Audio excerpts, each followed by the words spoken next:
The federal government has engaged key stakeholders in the labor sector to brainstorm on ways to leverage on the economic and social potentials offered by green economy. The Minister of Labour and Employment made this known while declaring open a one-day seminar on final revalidation of Nigeria's just gender-inclusive transition in Abuja.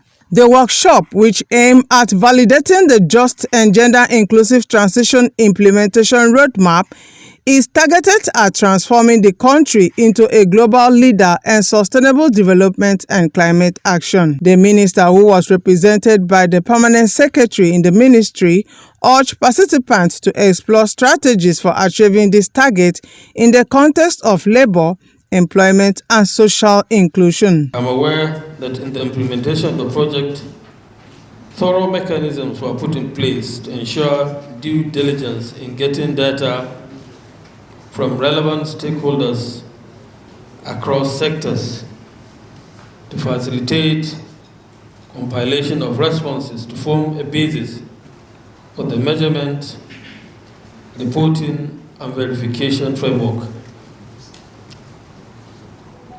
It will be recalled that the Federal Ministry of Labour and Employment, in partnership and support of ICAT and the World Resource Initiative, initiated the Nigeria ICAT project aimed to develop the MRV indicators and tools to track the implementation of the Paris Agreement with focus on oil and gas, transport and agriculture, forestry, and other land uses sectors.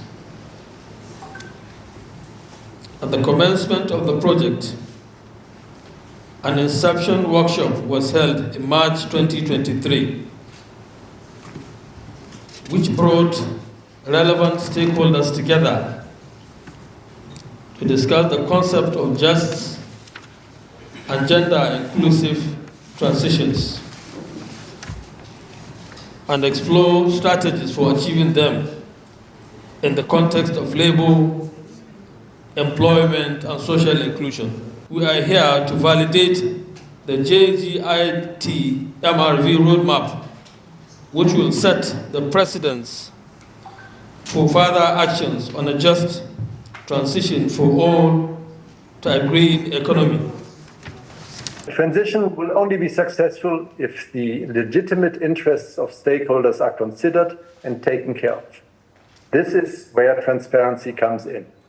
And it brings me to the project, the results of which will be presented today. Transparency of a just transition involves a framework of indicators to monitor that legitimate concerns of stakeholders are addressed. For instance, that monitors that workers who may lose their jobs are looked after and brought into new emerging jobs. That monitors that regions that will lose economic activity will receive support to attract new businesses. That monitors that farmers whose produce becomes obsolete will be able to shift to new crops or other activities. Just to mention a few examples.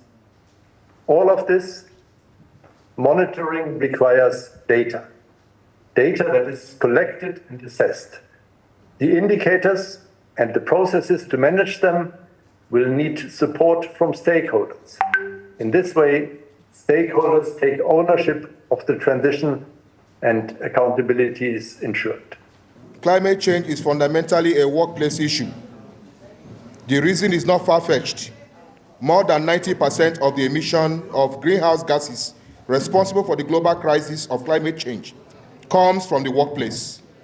This means that efforts to create a new paradigm of energy transformation and use must give adequate consideration to how the workplace, workers, and even employers of labor are impacted and should be protected.